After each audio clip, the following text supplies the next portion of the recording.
I was trained as a production farmer. I went to an agricultural university, learning about how to be an intensive farmer, how to use agrochemicals and all the fertilizers. It seemed so obvious. It was always the way future. And that is the way that my neighbors and my contemporaries still feel. I'm in a very different place now. I'm an organic farmer with a pasture-fed herd of cattle. And I often ask myself, how did it happen? It wasn't where I set off or planned to get there. And I think that the things that have helped me change, certainly the environmental stewardship schemes that we've had in the UK, they certainly started me off on this road. My love of wildlife photography has certainly helped hugely as a guidance and an inspiration for what I've been trying to do. But the biggest problem is achieving a complete change of mindset from production farming. And I think you have to underestimate just how big a mindset change that is. For instance, when I took this picture, time was, I would have thought it was all about the calf, the production animal. And then I gradually came to realize, well, actually, it's all about its habitat that it's in, the wildflowers. But now I can see it's the interaction of the animal with the wildflowers and the effect it has the soil underneath. Soil, I think that's one of the things that we really underestimate. I know they've been talking about this morning, but as a farmer, you don't see it. But getting a healthy living soil is absolutely critical. It's one of the basic building blocks of building back with nature. And then once you've got to get the soil healthy, you need the biodiversity. This is one of our herb-rich lays. We've got 5 species of grass, 5 legumes, and 5 herbs. And and then this is our permanent grass that we've got there, which is even more biodiverse than all of that. To utilize it, well, we've got a herd of cattle which we mob graze and we move around. Now, the fabulous thing about mob grazing is that in the UK, at least, it's like the Wild West out there. We're making it up as we go along. There's no government advisors to tell us how to do it. And that's actually quite exciting because we're all mostly part of a forum and we keep telling each other what works and what didn't. Another name for it is tall grass grazing. And the adage is that you shouldn't see their knees when they go in and you shouldn't see their ankles when they come out. And the thinking there is that you're keeping the grass growing a length so that you're not bearing it right down, so the root growths underneath are still growing. The other benefit of the mob grazing is that there's a couple of months in between the grazings, and this means that all the plants can flower and they can set seed, and this has multiple knock-on effects for all the wildlife. We also outwinter the cattle. The cows outwinter. We've got very thin soil so that the land doesn't poach. And the cattle themselves, they're quite happy. Even when it went down to minus 17 once it did the other winter, breaking 5 inches of water in the trough was interesting, but the cattle are fine. But it's amazing how much wildlife gets attracted because we've got the cattle outside. This is a meadow pipit. We get a flock of about 20 of them around the cattle at any one time. We get a lot of pied wagtails. The redwings and the fieldfares stay around. And actually, when the weather gets really cold, we get masses of woodcock. And we think that the only reason that is that the fresh cow dung is the only thing they can get their beak into. We get a lot of hatches of the butterfly. This is the common blue. And it's not about rarities, what I do, but it's nice when they turn up. This spring, for the first time, we found a colony of the Duke of Burgundy butterfly, which is very satisfying. Because of the long grass we have and all the legumes, we attract a lot of these short-tailed field voles. And this is what a lot of our predatory birds feed on, the barn owls. And last week, we just ringed 4 chicks in one of our boxes. That's the first time we've actually looked, but it was very pleasing to see quite so many. This is a skylark nest. Skylark seems particularly suited to what we're doing. And we get huge numbers of them. And walking sort of in the wintertime, walking in the lee of the wind, into the stubble, it's nothing to get 50 skylarks all jumping up in front of you. But hopefully we're helping all the different bird species because we're trying to increase the amount of insects that we're growing. This is a wren's nest we had. Hare numbers have really shot up. And it's really nice. This spring we came across 2 young leverets, only just a few hours old. I suspect they were still damp. But it's lovely to see them. We probably got too many deer on the farm. I'd like to see them. I like to photograph them. So that's really good. And then, of course, you come across their fawns in the springtime. And this is where sort of mob grazing helps as opposed to mowing everything, because mowing's a bit destructive, but mob grazing, all these things have a chance to get out of the way. Probably the most destructive thing I do is ploughing up the herb-rich lays to grow organic crops of wheat and barley. The grass we made organic a while back, but taking the step to going organic growing crop was a real sort of barrier for me to get over, and I sort of finally, let's go for it. But you wouldn't believe the forms I had to fill in to get there. But looking back on it now, I realized I did it in the 1970s early on because there was no glyphosate then, there were a few primitive fertilizers or other things, and actually it's a lot more comfortable than I thought it was going to be. Sometimes, however, we have a bit too much harmony. Yeah, it's my fault. I should have been growing spring crops, not winter crops, when we still have the full spectrum of arable weeds. But we are getting a few nice species coming along now. This is the Venus-looking grass and the pheasant eye on some of the thinner headlands. But these are plants you just don't see many other places. We also got a lot of wild bird seed mixes, and this is part of a flock of 500 linnets that regularly come on the farm in the winter, which is great to see them. But somebody said, oh, well, he shouldn't have so many together. That they should have had lots of other places to go to. But what we provide here, I mean, this is one of our herb-rich meadows. In itself, it isn't hugely productive. But there's so many other things we provide because of it, and the public goods. So we've got a footpath through all our grass fields. We test the nitrates from the water that flows down our valley, and they're nil. There's no nitrates at all that come out of there. We've done the exercise with the farm carbon cutting toolkit, and it's not a precise tool, but we estimate we're sequestrating something like 500 tons of carbon equivalent per year across our 700 acres. And I think there's a good case with the Brexit going forwards for being able to retain some of these environmental stewardship payments. We're delivering on the public goods. We're not getting credited for them. If I want other farmers to do it, they need some payment to encourage them to do that. Also, with our product, we were determined that it wasn't just going to become yet another commodity that's internationally traded and lost in the supermarkets. And there was no other market, so we started selling it ourselves. Unfortunately, I have a wife who's a Rottweiler of a salesman. And my daughter is too, and there's now a competition every time a car comes back as to who can sell it before it all runs out.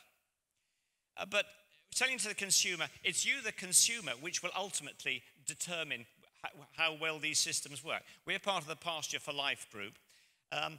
If enough people start asking for the Pasture Life product, a lot more butchers and supermarkets will pay attention and start asking after it. So never underestimate the power of the consumer. And lastly, last point now, with other farmers, I think I've shown that on our farm that we can do it, and that looking for nature first is quite feasible to still run a commercial farm enterprise.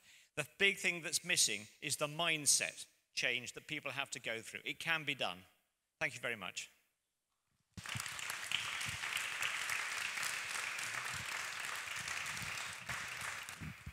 Thank you very much, Ian. We will discuss this all together with all speakers at the end. And I will also ask every speaker afterwards what was their motivation to go into this and how they would see the development for the future before we start discussing. And now we have somebody who has also done filming, wildlife, and you have worked for the BBC for a program, but now you are a farmer. 175 acres, if I remember right. And you give us your story now so that we have another good example how things can be done.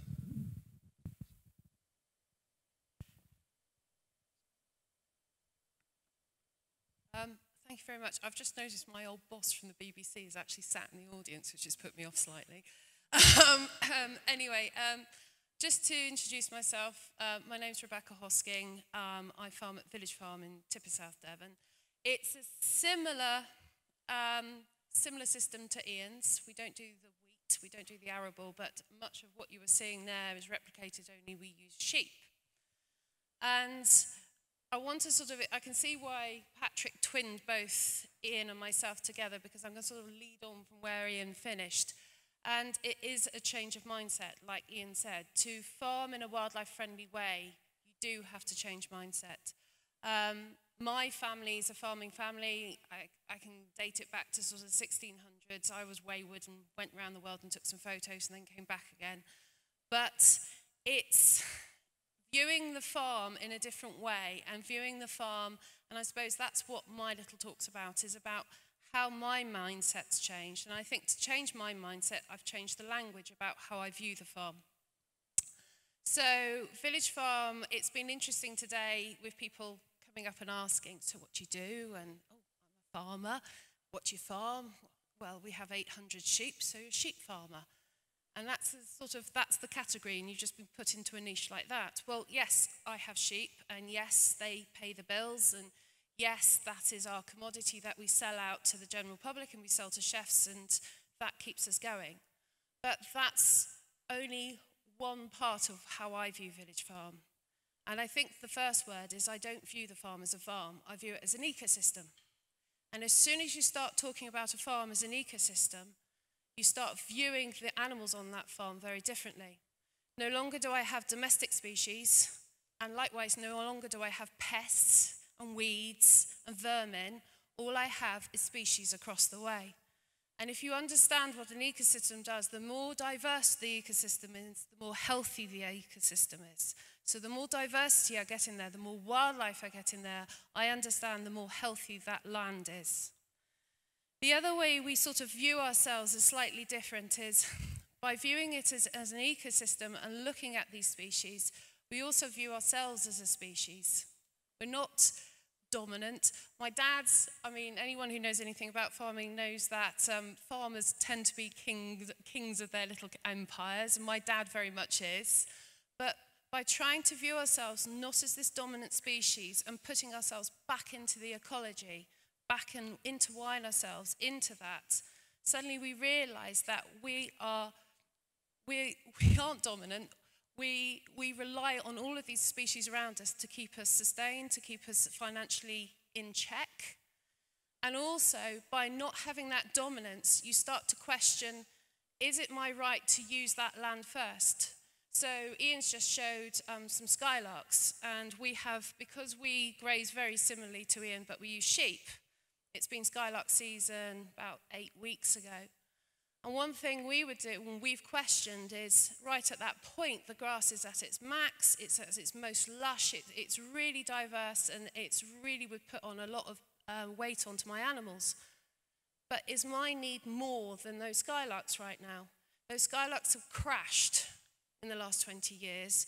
Their numbers have plummeted. And actually, a skylark needs that land far more than I do. And is it a real burden for me to hold off for 8 weeks and allow them to nest and then come in and graze it? No, it's not.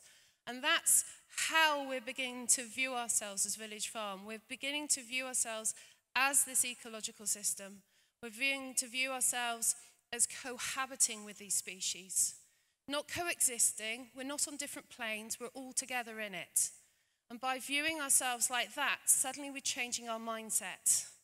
And if I try and explain this to some of my neighbours, and I'm sure they would look at me mad, well, Devon word, they look at you mazed, they look at you mad. But I think we need a paradigm shift in the way we're thinking. I think we definitely need to start really questioning how we're looking at the land, how we're utilising the land. And it's not just for our gain. We really need to balance it out a little bit. So that's us. I'll keep it brief because I know the others need to speak, and that's Village Farm. Thank you very much.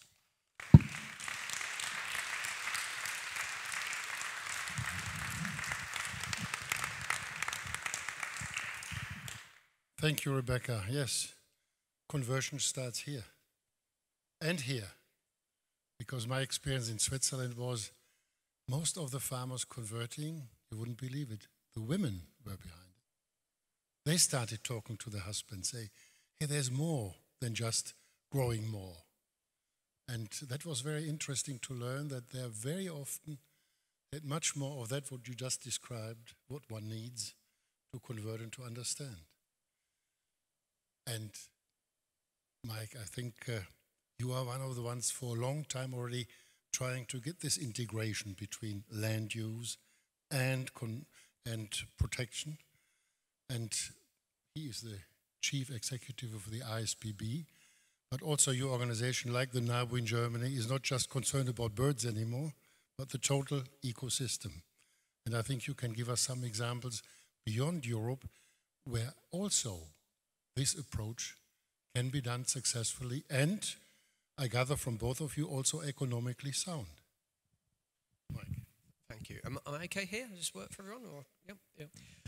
Well, thank you, Harty. And I mean, really to pick up, I think where you and Rebecca have just left off. You know, I think for me, listening this morning, it seems to me a lot of this is about a shared worldview and how do we affect behaviour change. The way, as you said, hearts and minds.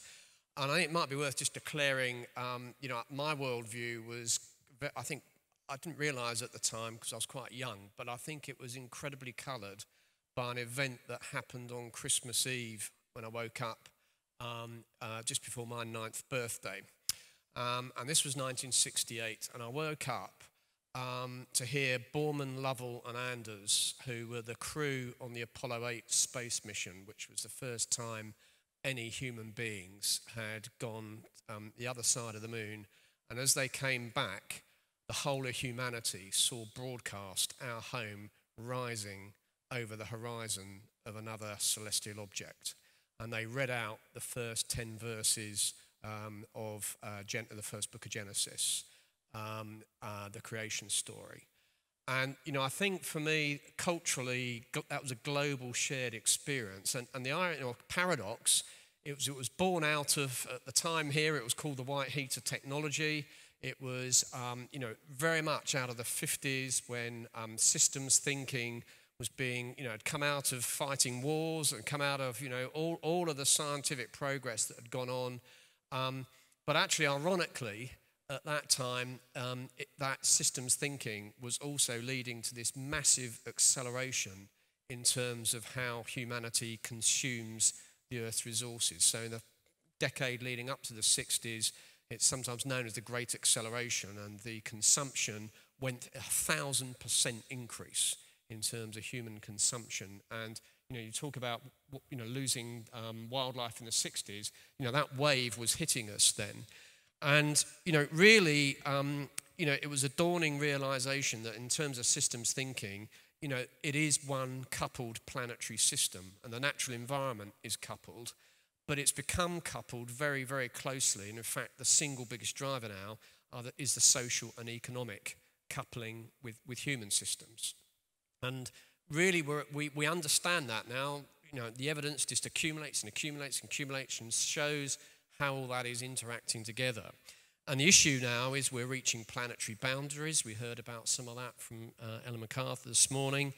And the question that goes with it is, so how do we affect planetary management of our collective impact?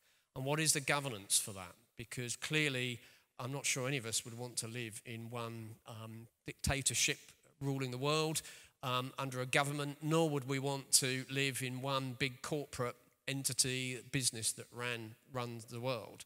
So the issue is, how does business, government and civil society work together in such a way that we can manage that planetary coupling between the effects people have and that natural system? And I just really want to give you know, 2 or 3 examples that I think, you know, some interesting pointers. I offer it no more than that. And I could actually give plenty of examples from this country. Just as our own charity, we're involved with about 300 other farm businesses. We've got about 27,000 livestock on our nature reserves right now. England and Wales' largest organic sheep farm just up the road from about an hour from here in Lake Vyrnwy. But I think some interesting wider examples. And I just want to take one out of each of those very briefly, keep me on track with time. But firstly, let's just take government. Actually, I agree with your analysis, it's very slow. I would caution against thinking it's unchangeable in terms of what happens through government policy. So I think we're at a very interesting stage with the CAP right now, agricultural policy. Well, agricultural policy either on this side of the Brexit fence or the EU 27 side of the Brexit fence. And it is worth reminding ourselves that in the period 2014 to 2020, some 420 billion, that's 420,000 million pounds, has been injected into agriculture in the EU, including the UK. That's a phenomenal amount. You do the sums, 420,000 million for 7 million farming entities, farmers. That's a massive intervention. That's the single biggest public policy intervention in the world. And there is actually, as well as the debate here now happening in this country, it was alluded to a moment ago by Ian, in terms of how can we redesign that policy. Ironically, with Brexit and all the other pressures on the European Union, there's been a very big debate kicked off this week, just gone, in the rest of Europe. And frankly, I think the argument in terms of direct support for farming is just dead in the water. It's going to take time for it to, come to the surface. But, in future, any justification for that scale of public expenditure will have to be exactly on the things you're saying. Climate, actually youth unemployment, but ecosystem services, whether that's water, pollinators, biodiversity. So I wouldn't rule out hope.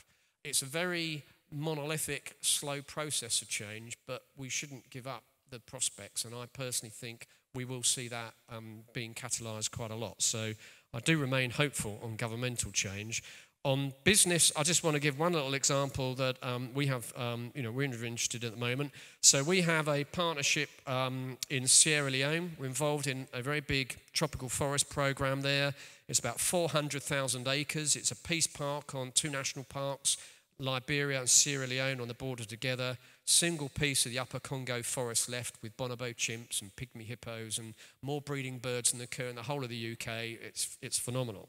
And we're looking there, we've historically been funded by grants to try and make this work. There's about 40,000 people live in the area, including 1,000 farmers, averaging about 22 acres each. And we're now looking at how we can scale up investment financing to be able to grow a sustainable shade-grown cocoa production that will allow a sustainable use between the protected forest areas such that will enable the whole area and the buffer area to be maintained along with the national parks. So that's an area where we're seeing a lot of interest in terms of private sector financing. But the last one I just want to finish on, I personally find the most amazing and inspiring story. And this is, we're in, as some of you may know, in a global partnership, BirdLife International, and our Middle Eastern partners, particularly led by our Lebanese partner, have rediscovered or rejuvenated a very deep tradition. In fact, it goes even back to pre-Islam within religious jurisprudence over how you create collective, self-managed areas of commons. And this is called the Himma. The Himma means protection in Arabic, and it's based on a belief that there is a stewardship role that all Muslims have for water, wood and fire. So this is around wetlands protection, grassland management and woodlands. And now there is an extensive network of these protected areas being declared under Islamic law and empowering communities supported by input actually from our partners to think globally. And this now, it covers 5% of Lebanon, even in northern Syria. It's extending across the Arabian Peninsula. It's a very phenomenal movement. And the reason why I just wanted to highlight this one, because as well as it offering a sustainable way of using both grazing and grassland and timber harvesting, The interesting point about this is it's very much the hearts and minds. And it goes back to my point about that reading from Genesis. It's actually, in terms of affecting behaviour change, I think we have to start with beliefs and attitudes. And I think for us to just be in a technocratic sphere, and nothing like the CAP is nothing if it's not technocratic, that will get us so far. But we've got to affect people's beliefs. And ultimately, what has happened with that awakening on December the 24th in 1968 was we now know. We've been we've been behaving in certain ways for a long while, but we now know how we are collectively behaving together. And actually that becomes a moral choice. And I think unless we're engaging with faith groups and others, aesthetically as well as ethically, that moral choice has to be put into effect. And so I think my very final point would be, I think this is something we can all do. We all have that choice to make, but we have to make it together. And I think we have to see the role that civil society in particular will have in terms of leading where businesses and governments will follow. In Germany, we have a lot of opposition organizations like agricultural policy, but we also have now what we call a Reformation of Research. And that means we are of the opinion that we as taxpayers giving the money for research, and 90% of that goes into research which is supporting industry. We are not involved in the agenda setting. We don't even see the data. And the company owns the data, which has been accumulated with our money, and they make a lot of profit with that. We want what we call now transformation of research. We want to be involved in agenda. We want to know where the money goes and how much, and what the data is, and where the data goes and what they do with it.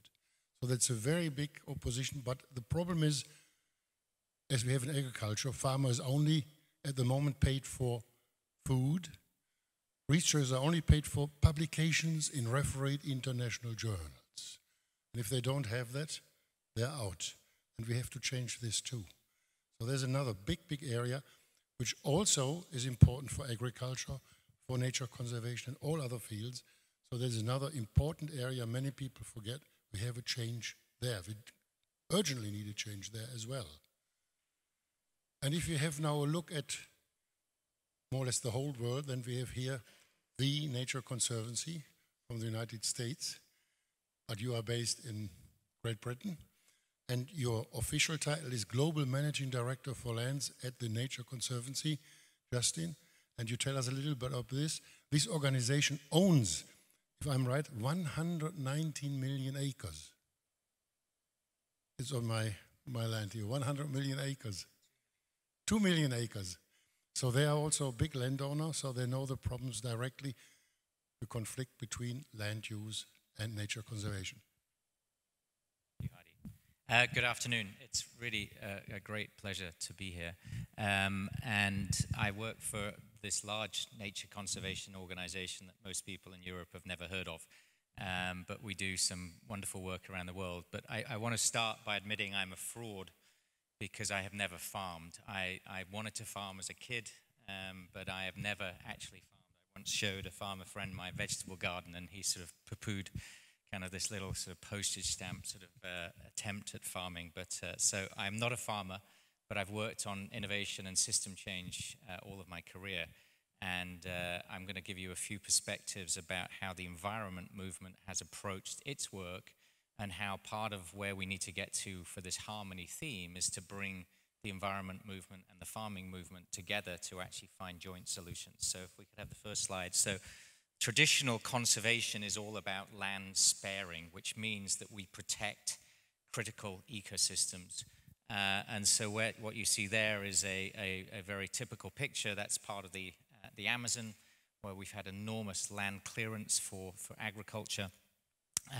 And so the work of conservation has been to hold the red line as best we can to stop further encroachment of critical forest systems like the Amazon.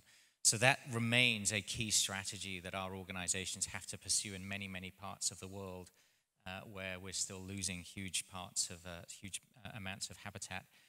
But we've also got to start thinking much more carefully about what's occurring on the land that's been cleared. So if you go to the next slide, this is what's actually happening on a lot of the land, particularly in Latin America, is grazing. And so a lot of our work and the work of much of civil society is now working with the farming community to intensify cattle production in the cleared areas of the Amazon.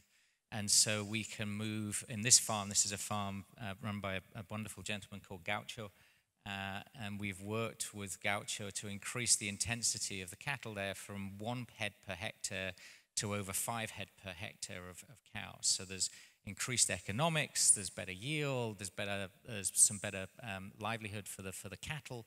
But if you step back, you think, what are we actually achieving here? This is not a native grassland. This used to be 10, 20 years ago. This was a rich, biodiverse tropical forest, and it's now a grassland with an exotic species, with cattle grazing. So whilst we're working to increase or to improve the livelihood of the farmers, to work to increase these systems, what we are not actually figuring out is this whole system sustainable? Because we've been working in our silo. What we've cared about is keeping the forest standing behind and working with farmers to actually figure out how we can do this. So we're sort of not necessarily stepping back to think about the broader system. If you go to the next slide, this is a fascinating picture. This shows the result of industrial agriculture over the last 70, 80 years, and it shows the improvement in terms of yield per acre or per hectare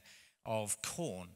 And this is the amount of corn that's needed, and this is maybe just a UK analogy, but for a Jolly Green Giant can of corn, this is how much corn is needed to fill a can of Jolly Green Giant. And so you see the dramatic improvement that's occurred over these decades, which from the one part of the environmental movement standpoint is great, because that's actually enabling that land sparing. We get more food per hectare, therefore we take pressure off ecosystems, and therefore we can actually achieve both environmental good, and we can achieve improved production to feed 6, 7, heading to 9 or 10 billion people. So that's the sort of logic that pervades a lot of how the environment movement is thinking when we start engaging with agriculture. The challenge is that same improvement has driven, it's driven all sorts of increased chemical use, it's driven and all of the runoff of nutrients into water, it's driven increased use of glyphosate and then GMO, and so we've started to sort of create a Faustian pact around how some of this is starting to work. So the question is, again, if we step back, what's the broader system that we're trying to change? The reality as well in the US, where there's about 90 million acres of corn, 40% of the corn is used for feed, to put into feedlots for cattle. About 36% of the corn is used for ethanol, for biofuel, and about 20% of the corn is used for high fructose corn syrup. About 2% is used actually as a nutritious food type, of which Native Americans who cultivated teosinte thousands of years ago actually would recognize. So if we step back, what's the broader system that we're trying to change, and how can we evolve that system? So just a couple of quick examples, if we could go to the next slide, of how we're starting to think about it. So we have now embraced an approach, and we work across all 50 states, but we're working on soil health, and to put soil health, something we've talked about all day, as the underpinning substrate for all of our food production, at the heart of our work now with agriculture in the United States. And what that's meaning is we're starting to introduce more diverse rotations, so changing from just corn and beans and corn beans to a more diverse rotation, working to keep the soils covered year round. And there's some remarkable benefits that are starting to accrue. The challenge is we're working with the industrial agriculture complex, because farmers in the Midwest, most of the farmers in the Midwest, want to work with these systems. So how can we work with the system to affect broader change? The next slide talks about another approach. This is in the same part of the Amazon, in the eastern Amazon, the state of Pará. Instead of working on cattle, what we're doing there is actually spurring reforestation schemes, working around cocoa, but also introducing many other fruits such as acai and cupuaçu and other things with incredible nutritious properties that we're just starting to recognize the benefits of. But the challenge is, how can we scale that? Right? If we think there's a mindset shift that's needed here for farmers in the affluent West, the challenge of shifting mindsets and getting the technical knowledge to farmers in Latin America or Asia Pacific or Africa is many times harder. But we're looking now at how can we upscale some of these types of solutions that create a much more harmonious environment and actually restore forest into previously deforested areas. And the next slide talks about Africa. This is a lady called Jane, working in the Tana watershed just outside Nairobi, where 90% of Nairobi's water comes from, where again we're focused on soils, we're focused on improving agricultural systems to avoid the huge runoff of soil, the huge loss of soil that we've got in many of these countries. And we've got people actually in the city of Nairobi, the Nairobi Kenya Power that relies on the water for hydro production. We've got the brewer, Tusker breweries. We've got Coca-Cola, Pepsi paying because they rely on better water quality. So again, part of a payment for ecosystem services so that farmers like Jane can actually have improved farming systems. But once again, the question is, how can that scale? So finally, as we move forward, what we have to find is ways of breaking down these silos, of starting to think about the broader system in which we're working, which for me is the real value of this conference. And I've never been to a conference quite like it, of starting to think more broadly about the challenges that we're facing, because no single organization, no single sector has the answers, and it's only by starting to come together and starting to think more broadly that we think we're going to find any of the solutions that can actually get to scale and create a genuinely more sustainable solution around our food and farming system for the long term. So we in Germany, from the nature conservation side, feel that water, energy, transport is a public good and should be in public hands. And maybe even soil. Maybe even soil. Should soil not be given to the man or women who can best manage the soil for us, for nature, for everybody, and say, okay, you do a good job, you do it, you don't need to own it, and the next one the same. So this is all discussions we are having at the moment, very intensively in Germany, and one of the main obstacles is, how do we define growth? What is growth for us? And that is a big question. What is growth? And maybe if you are all thinking in this term, because our biggest organization, we had an umbrella organization, we talked 2 years about what is actually growth for us. We didn't want to say no growth. So we are not in the no growth group. But what kind of growth? What can we accept? And the planetary boundaries, every year our WWF publish it. This year we were on July 3rd already over the public, planet boundaries. July 3rd. From July 3rd on, we were using resources which were not available for the next and over next generation because we have used it up. So we were from July 3rd on living on taking it from the next generations. So that is one of the very big problems. So maybe your organizations have also thought about what is growth, what is real growth for you, and how would you think that we deal with the problem of our present economic system that depends on linear growth of 1.5%, otherwise it seems is a disaster. We talk about food waste, and I talked about all our organic food companies and said, okay, next year we waste only 20% and the year after 10. Are you prepared to have 10% less turnover for your food? Or 20% next year? They are not. So how do we get this solved? That's a big problem and a big question. And maybe you can give your personal idea and personal answer how you see the next steps which we can take to really move forward. I start here on this side. Thank you. Well, that's a big question. I think you asked a couple of points. I mean, I think first of all, just in terms of growth, you know, interestingly, if you ask that question of the World Bank, the way they look at the wealth of nations is not simply through financial capital, but it's also natural capital, human capital, both cultural, intellectual, and you know, this very much fits with the notion if you build all of those in, then you won't be looking at a linear exploitative, you know, essentially is exploiting other dimensions of capital just to simply come out with more financial growth at the end, but wasting an awful lot on the way. It goes back to what we were hearing this morning about the circular economy. So I think certainly from RSPB's point of view would be very much in that space. I think next steps, I almost feel I'm getting more optimistic as time goes on, because what I'm sensing is that I think we are seeing some very big social and technological changes, and they're linked together. And you know, much of what I was just describing in terms of the growing impact has been enabled through technology, through hyperconnectivity, globalization, and so on.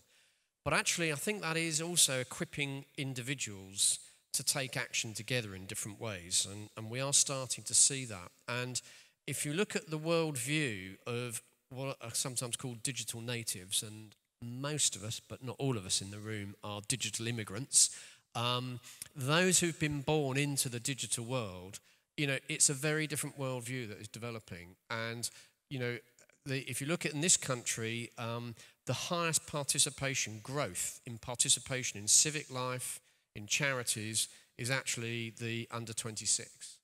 And I think far from, you know, seeing a decline in commitment, I think we're going to see new ways of people coming together. Maybe even we're starting to see some of that in the politics of this country, and perhaps elsewhere in some other countries too. And I think the next steps are going to be very much about not seeing technology socially as a negative thing, but actually how it's just woven in to empowering individuals to speak out and act together. And charities like mine came about during the Industrial Revolution, another time of, you know, great technological advance, huge change in social attitudes, and it was a very vibrant time for civil society.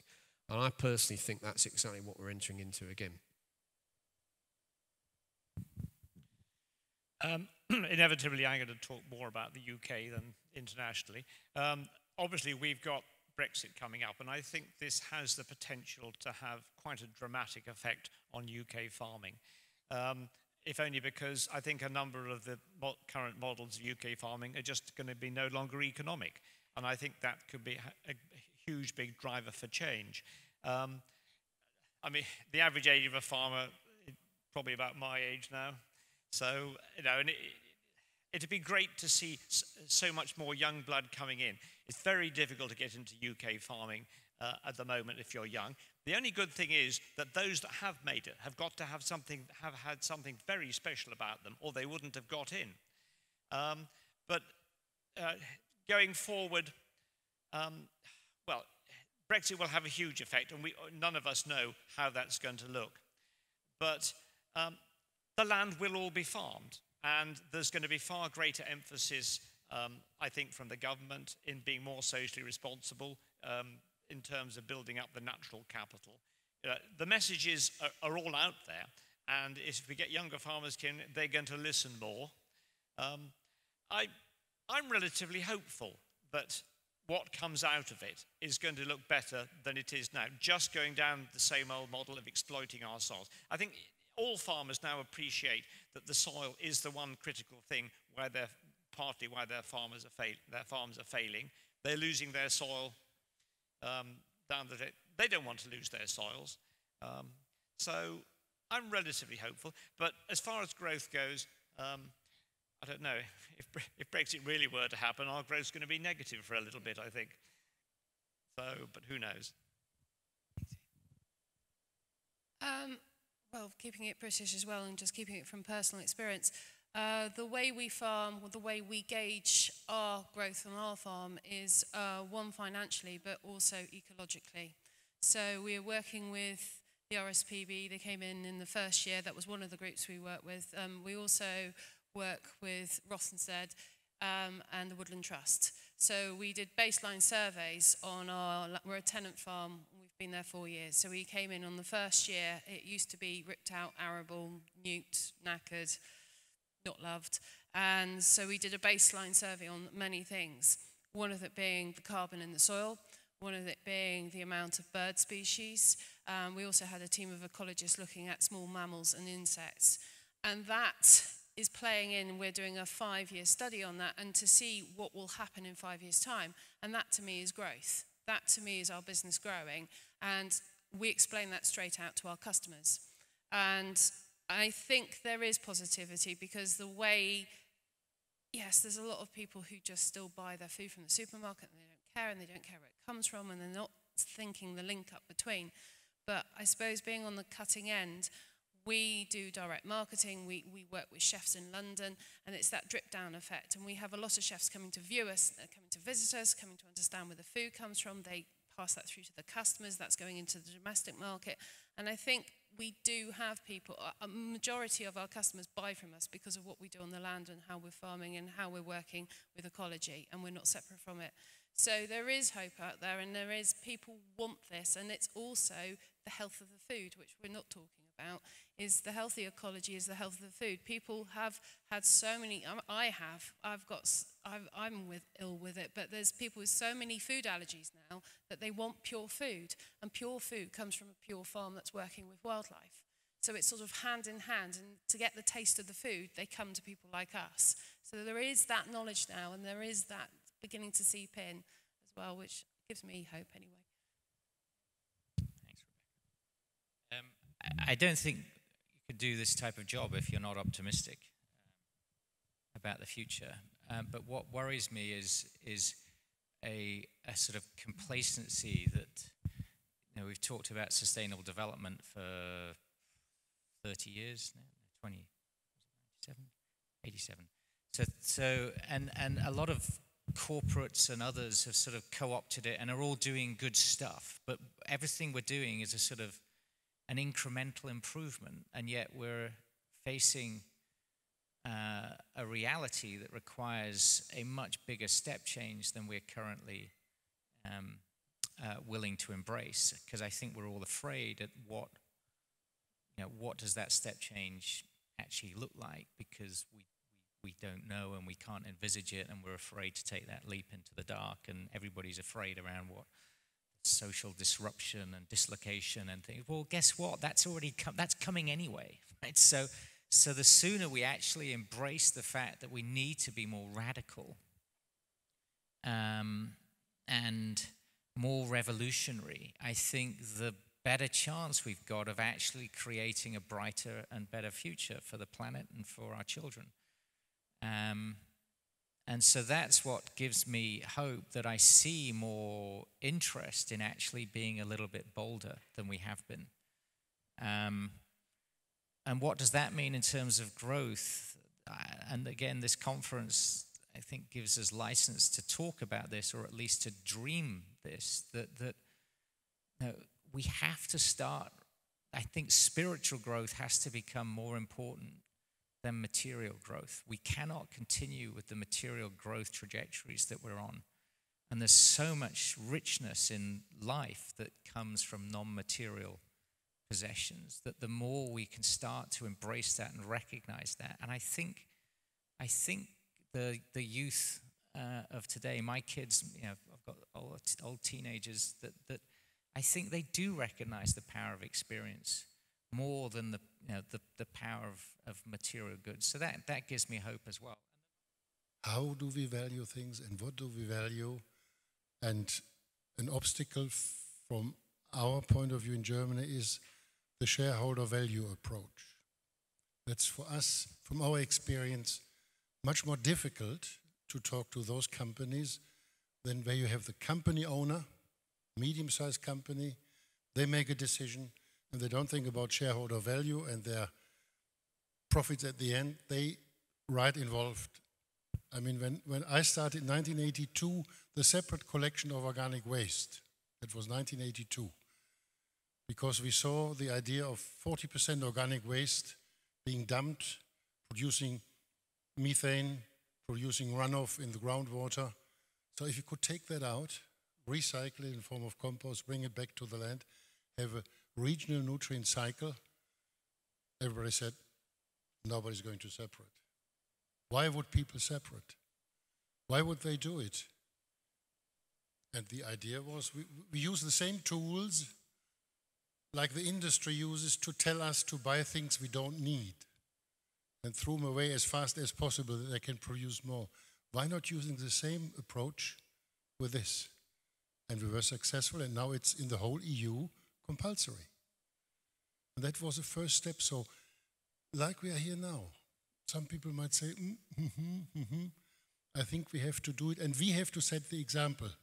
And if we want to change in the developing countries, we have to do the change first. We cannot go there and say, hey, you should not cut the trees, you should not do this, you should, and you? So we have to do it here.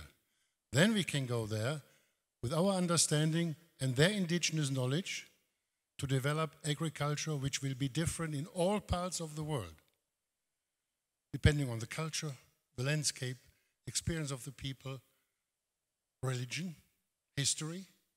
Everything is going to influence it. And our mistake was so far, we went around the world and said, here is agriculture, textbook. That's what we have to do, and that's what we all have to do, and we save the world. And we have run into a dilemma, because that destroyed a lot of cultural background, a lot of indigenous knowledge. And I think we have to learn this and start it, and we have to do it here. Otherwise, you probably heard the same in the Amazon. When I was there, I said, you shouldn't cut those trees. And I said, go to Europe. England has only 6% forest. Germany is good, has 36. But we leave 50. We leave 50 by law. But if you want more trees, give us the money we could otherwise earn. Because you have had your profit by cutting your trees. So if you want it, and the world community said, unfortunately, not yes. Or they said yes, but they didn't pay. So that's what we have to do. We have to start here, and I think those examples are very important to go there and say, hey, you can do it in a different way. Our recipe of agriculture is not going to save the world. And that's one of the conclusions which is very important. Fashion, I couldn't agree more. I mean, more and more of our work is starting to push down into sort of deeper values, deeper mindset, and how do we actually engineer the types of shifts that will be needed? Because simply working on policies and practices, it doesn't move fast enough. It gets back to that radical change. And so, but the question is how, and actually then what are the right vehicles to do that? Who are the right organizations? It turns out I used to work for a big corporate, I now work for a big NGO, right? Both are challenged with the same incumbency issues. But then small startups struggle to how can they actually have the impact. So if people have got ideas, then I'd love to discuss that further. The fashion one, well, one of the most fashionable things is food. And I actually think one of the ways we're going wrong in this country and we're going wrong in the West is the limitation of what we're growing. When you think there's sort of like 20,000 edible plants in the world, yet we only eat about 20 of them. And so we're making these horrendous monocultures around the place, whereas actually there's far more edible plants that would sustain far more biodiversity. So it's getting those fashionable in fashionable places, then you trickle down a Jamie Oliver's suddenly telling us about all these new ingredients and how fantastic they are. And so that's something we're beginning to look at on our farm as well, is trying to, should I just be sheep farmers? I don't think we should. Should we be producing other products as well? Yes, we definitely should be. So, but I think the fashion is food is definitely one there. I mean, I really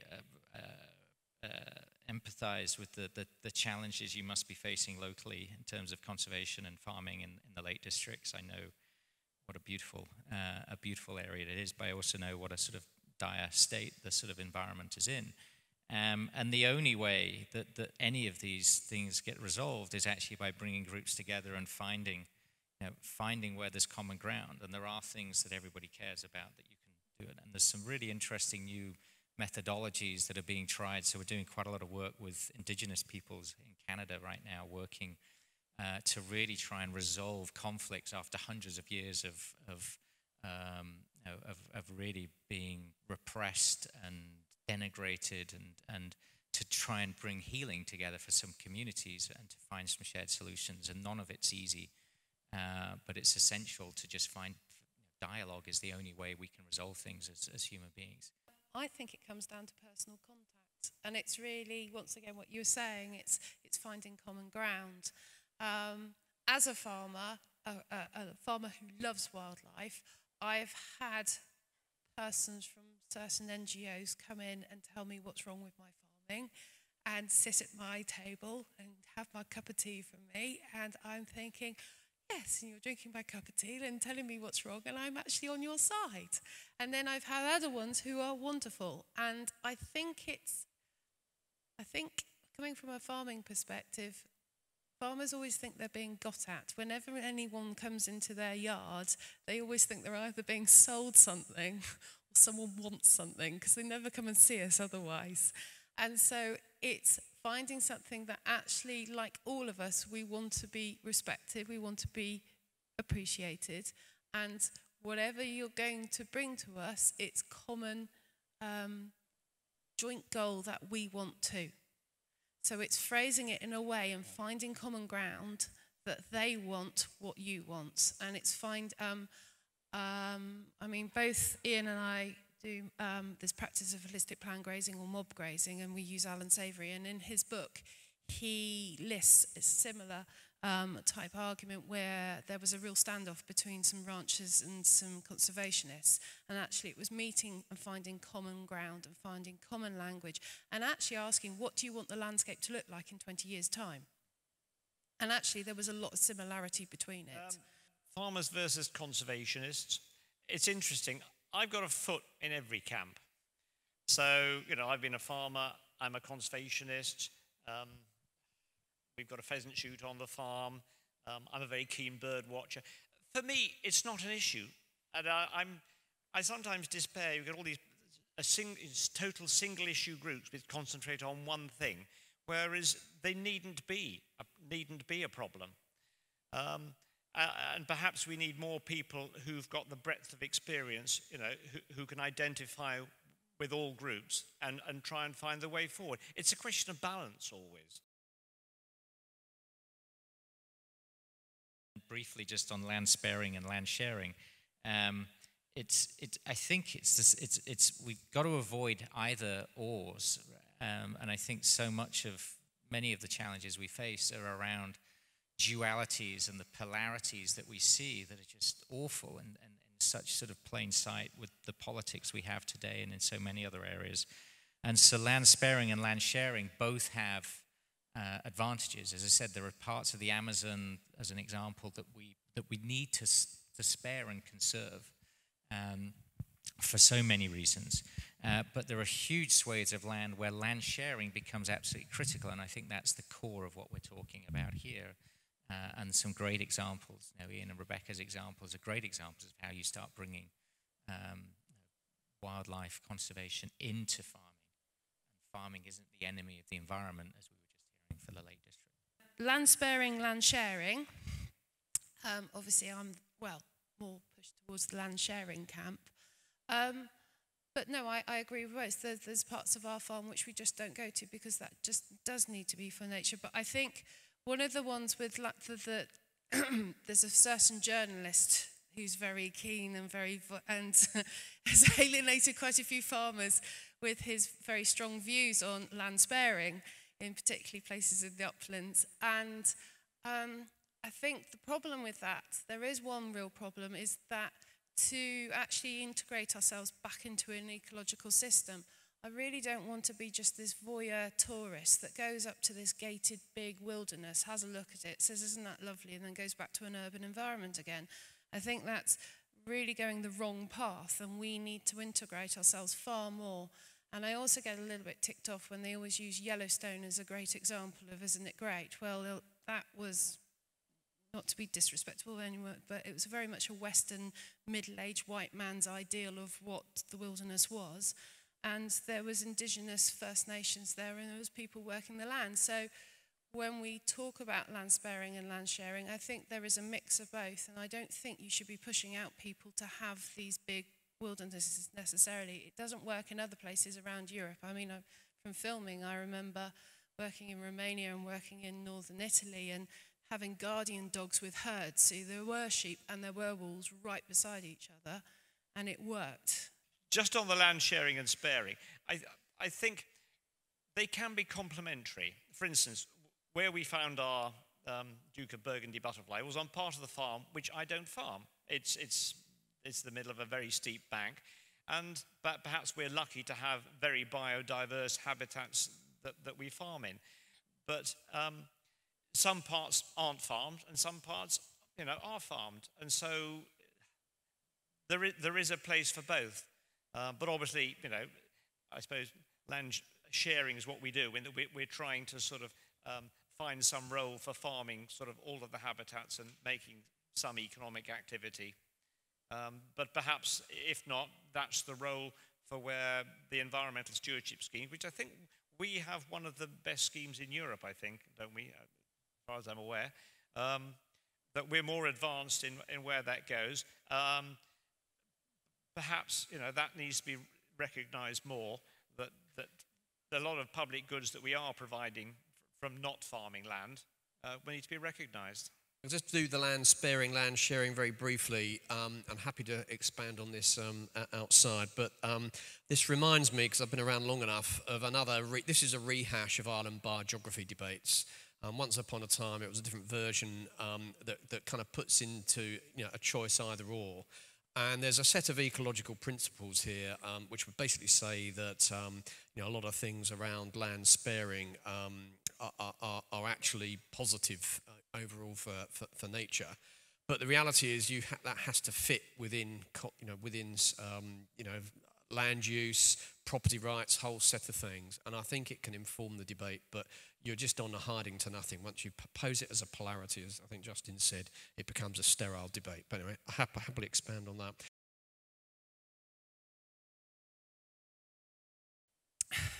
You're going to educate the customers that want to be educated. You're never going to educate the customers that don't want to be educated. That's what I've found. Social media is a good way to start. And there are only certain, you can't change the world overnight. You're just going to change the ones that want to hear. And don't hit your head against the wall with the ones you can't. On the link of with farmers sort of and consumers, part of the problem is the length of the supply chain.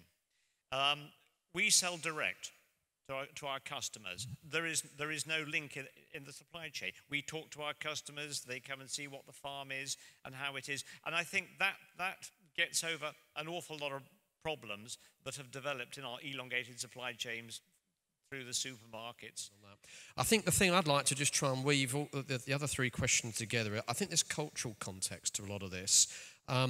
So the reason why I spoke about the 19th century is that was a period of great disruptive change like we're in now. And I absolutely agree that I think social norms can change quite rapidly. And indeed, if you look at animal welfare, the RSPCA and the anti-slavery movement had close relationships. The National Trust that was formed at that time with some of the social justice issues at that time, housing and so on. RSPB and the suffragette movement, there was a number of things going on.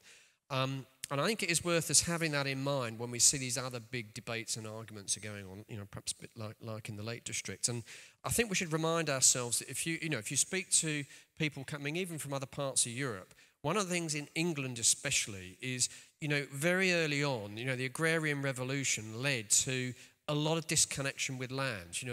There was a major migration, movements of people into cities, landless, dispossessed, and I think we've had a long history of being disconnected.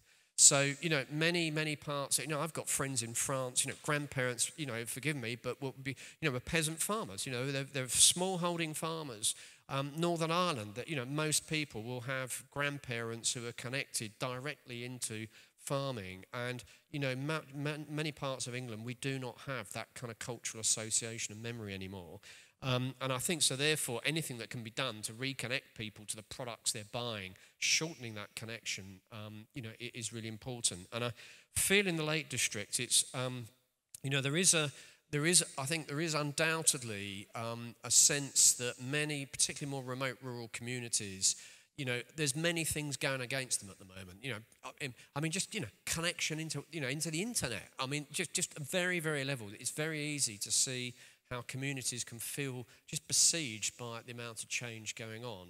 And I think in that context, you know, I mean, in fact, you know, we are, you know, one a small player in the Lake District, and it's very easy for us to be seen as representing the change that is negative, rather than representing part of how do we, you know, confront this change, embrace this change, and come up with solutions. And I think that requires understanding on both parts. And my own view is that I think fundamentally it needs generous leadership. It needs leaders on both parts, you know, some leadership within communities, whether it's, you know, those coming in from outside or, you know, or within, actually to start, if like, being responsive to the needs beyond their own, you know, community of interest, and acknowledge, you know, the other point of view and own the other point of view. And that is how I think you do build consensus. And my sense is it's all too easy to, you know, that close the space down within which that kind of generous leadership can take place. It's to all of them, and to you, Professor Vogtmann. I hope it's clear from what I was saying this morning that I believe that there is optimism around for the reconciliation of environmental and agricultural concerns. But I just want to put the other point, which, because we've heard some very optimistic statements, particularly from the two farmers. I'm very pessimistic at the moment, because there's several things that worry me intensely. Ian, you were talking about how brilliant stewardship schemes are. I think they're not terribly well designed, particularly HLS, and it's one system for all, and it's very difficult to work within the HLS system, I find, number one. Number two, the series of disasters we've had in terms of environmental ministers in successive governments over the last 20 years is beyond belief. Beyond belief. And to have Michael Gove, of all complete lunatics, in charge of the environment now fills me with horror. Thirdly, the pattern of rural economy is being broken up in terms of land use and land ownership. It's being twisted by the intervention of hedge fund managers, rich ex-bankers, who are interested primarily in avoiding death duties and inheritance tax, but also in shooting birds, mostly. And it's warped the whole ecology of the area where I live in North Dorset, and it's completely distorted the land market. Well, those are all things that I find intensely negative and disturbing. The positives I see as the ones you've already articulated, and I think it's particularly associated with the young. I think that they will be the ones who will teach us, or teach the ones who are destroying our environment, that this is no longer acceptable.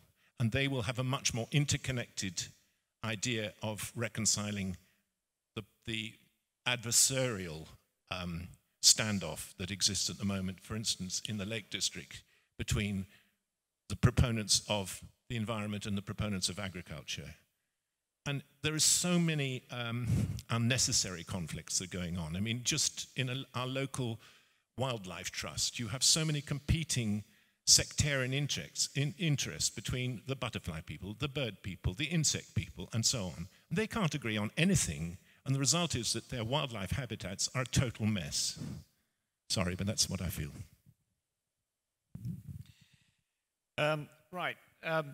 John, you asked about high-level stewardship and the rules. Yes, the trouble is the rules are set by the Treasury. They want somebody able to go around with a tick box, tick who knows absolutely nothing about farming. Yes, they're following the rules, or no, they're not, and we can fine you.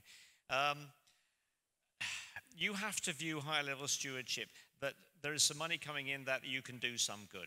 I've got to know my natural England staff quite well, albeit they keep changing. And if I've got an issue with want to do something, I apply for a derogation. So I try to tailor things to how I want to do them. Plus, I'm trying to over-deliver on what they require, so that if I'm caught short on some little thing, then I can say, here's the bigger picture. So you've got to work with them. But yes, they come up with very stupid rules. Absolutely. You're quite right on the pheasant shooting side. It's totally done to excess. But I would just say that shooting does serve a role. If you consider the vast, great arable areas with monoculture, and they're putting in different crops, it gives a lot more they've got more incentive to have some life on the farm as opposed to absolutely none. We do have a shoot on the farm, but famously, it's not about the shooting. They have to come several days in the summer to do some work on the farm. We've got an orchard. We have a barbecue. Then they come and pick all my apples, which is very nice for them. So they get use of slave labor. Then we have a day's shooting, and there's about 40 people come. And if some get shot, they take everything home. But that's very different from what the sort of shooting you're describing.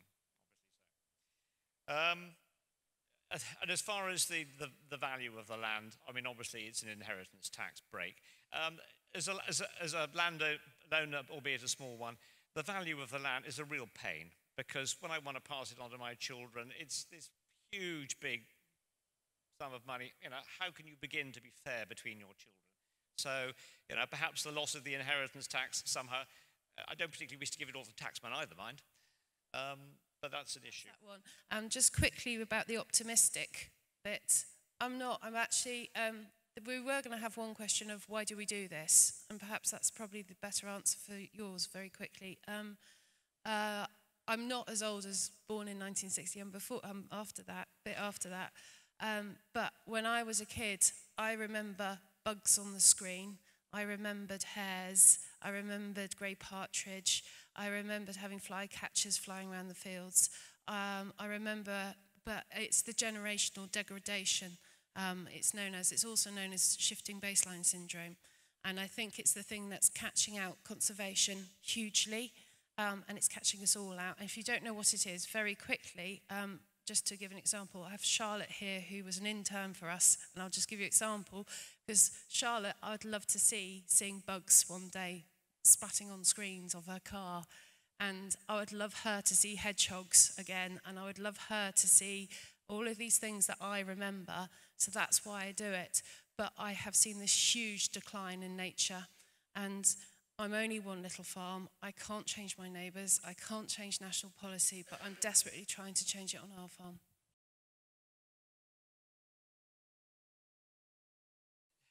I would like to say that a lot of existing farms are getting under a lot of economic issues anyway. And I think this is an alternative way. I think I've always said I have the benefit of having one of the world's worst farms in terms of depth of soil. So perhaps the option for me to have an intensive farm wasn't really there. I mean, we struggled at it for far too long. So it does provide alternatives. But there are other ways of bringing in the income, from selling direct, from doing farm tours, from doing influences.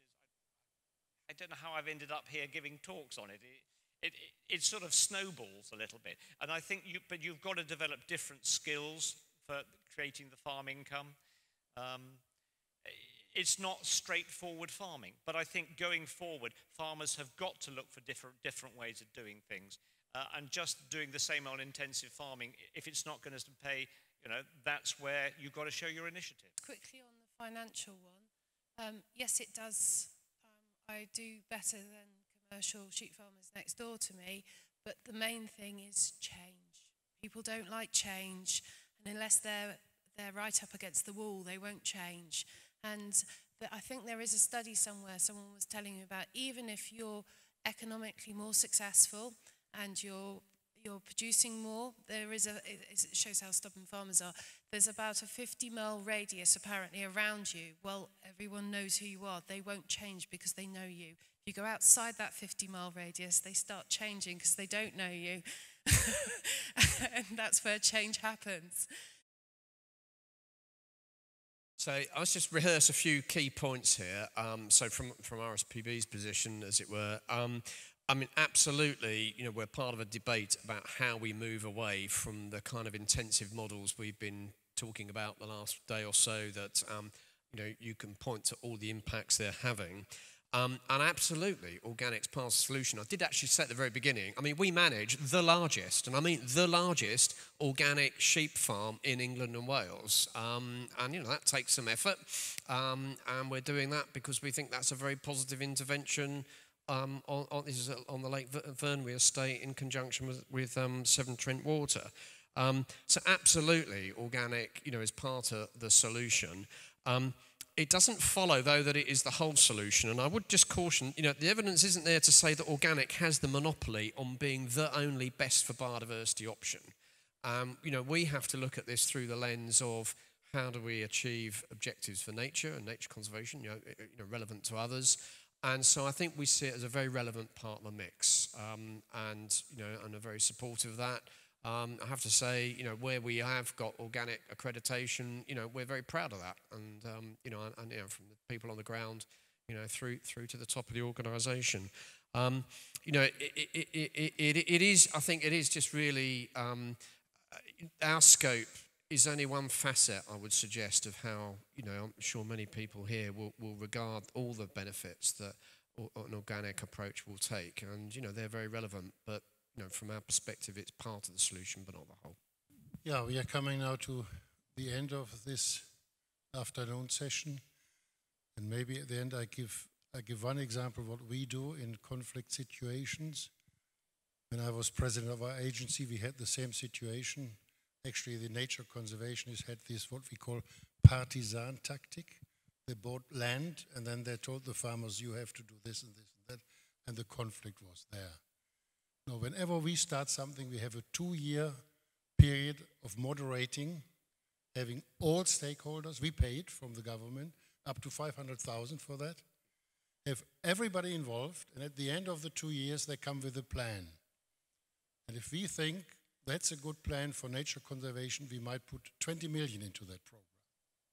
If the plan is not good enough, we have spent 500,000, but we haven't wasted 20 million, and at the end we found we didn't get our goal, what we wanted. So this moderation of all stakeholders involved is a very important aspect. And I think I would urge to do that. Secondly, politics. Well, we have the same problem when we have some governments with politicians, but we as NGOs have direct contact immediately. I am able to talk 4 times a year to Mrs. Merkel, and whatever minister we want, within 2 weeks we have an appointment there, because we have one strength compared to other lobbyists in industry. They say workplaces, jobs. I say 5.6 million votes, dear Mrs. Merkel, for the next election. And that's our power. And that's why we are really able to talk to them. That's a very important aspect. And I would urge other countries that they get a kind of umbrella like we have. It's an umbrella. Everybody's in there, because the government says we don't want to talk to you and you and you and you. And if they talk to you and you, they get different answers. So we organize first a dialogue among all the organizations, and then we come to a compromise solution, and that's what we present to politics. And they know, okay, all of them supporting it. And that's a very, very unique situation we have. No other country in Europe has that. So that's, I think, is a very important aspect too. And the last point is, I think we have to address the consumers more emotionally. We did a survey among nature conservationists what would think they use as arguments more data, more ecology, more warnings.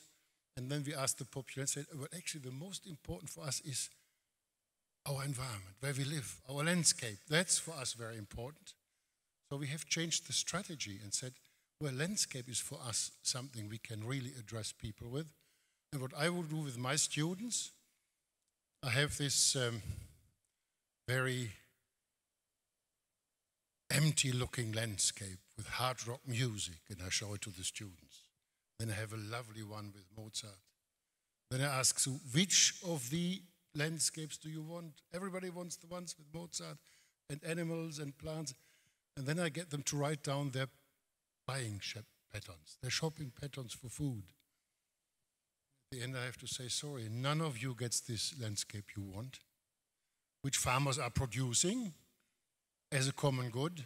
You only get this one, empty, nothing there. And then we sit down and write together a shopping list where we also get this landscape, also provided by the farmers. And then they realize, well, if we want that, we have to change our shopping pattern. And then they all go home and said, well, actually, we didn't know that there was a connection between them. And I think this is what we have to do, this connection.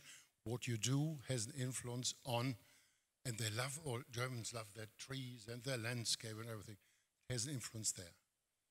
So I think if you get this message across to everybody with your what you daily do and buy and eat, you influence what you love. That's, I think, is the most important message we can get across. And from this afternoon, I think we can all take home, there's optimism quite a bit. With regard to politicians, I'm on your side. I'm very pessimistic. They really think only in 4-year terms at home.